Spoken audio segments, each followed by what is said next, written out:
현성 씨가 날 못 알아봐. 나에 대한 기억이 너무 고통스러워서 날 지웠대. 그럼 더 잘 된 거 아니니? 오빠, 아기 기다려? 기다린다기보단 자연스러운 거잖아. 우린 부부니까. 안 돼, 현성 씨. 나 기억해야 해. 우리 콩이는 어떡하라고. 반짝이는 눈빛 눈이 부셔 매일 날 감싸주는 손길.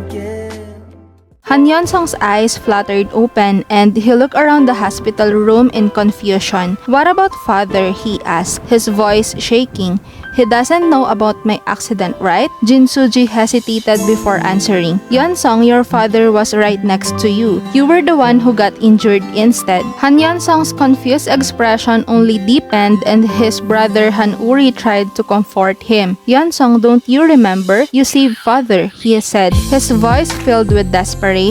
Just then, Kim Mari entered the room, her calm demeanor masking the anger boiling inside her. Yeon-sung, it's going to be okay. Everything will be fine, she said softly, but her eyes betrayed her emotions toward Han Jin-tae. In his office, Han Jin-tae and Kim Mari faced each other, the air thick with tension. I want to bury you socially by any means necessary, Kim Mari said coldly, her voice sharp with anger. I'm sorry, Kim Mari, Han Jin-tae replied, his head hung in shame. I know I've made mistakes. Kim Mari's determination only grew stronger. Now is not the time for that. Yeon-sung's recovery comes first, and then you will pay for your sins, she said firmly.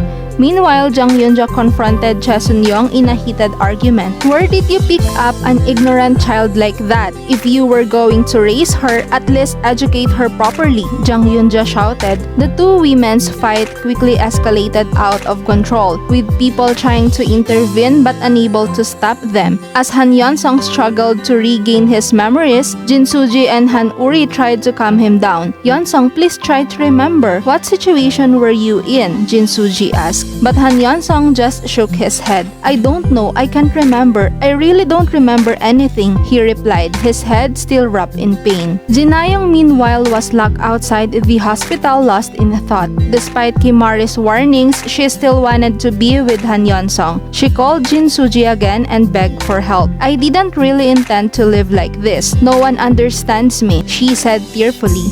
But Jin Soo Ji responded coldly. You don't have time to reflect on what you've done. Everything have been revealed now. You can't hide anymore. Jinayong hung up the phone and began to accept the reality she faced, being rejected by her husband's family and kicked out of the hospital. As she stood outside the hospital room where Kim Mari was, Jinayong begged for forgiveness. Please, just let me see Yeon-sung's face once. I don't want anything else anymore, really. I just wanna make sure that Yeon-sung is okay, she pleaded, but Kim Mari refused her request coldly. Do you think you can be forgiven if you beg now? You want to see Yeon-sung's face? Do you think I have the audacity to allow that? She said firmly.